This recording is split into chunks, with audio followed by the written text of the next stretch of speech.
Hey everyone, Zane with you, and today I'll show you how to change your payment method on YouTube Premium.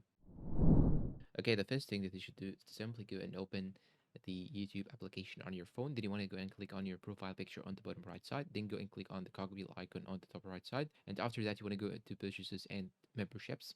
Then here you can see all your memberships. Simply, if you want to change the payment method, the only thing that you can do is to simply cancel the subscription with your own payment methods right now and add a new payment method. And this is method number one.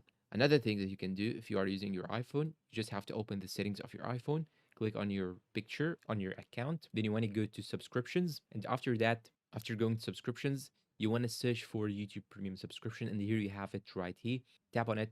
Then you will need to click on cancel subscription and add a new one with another payment method. And if you cannot actually do it by both methods, there is a third method or third way to do so. You want to go back to the settings, then you want to go and select payment and shipping right here.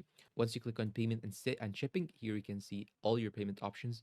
Now you can add a new payment option, then click on done, and that is it. If you find this video helpful, please support us with like, subscribe, comment, share. Thank you for watching, and goodbye.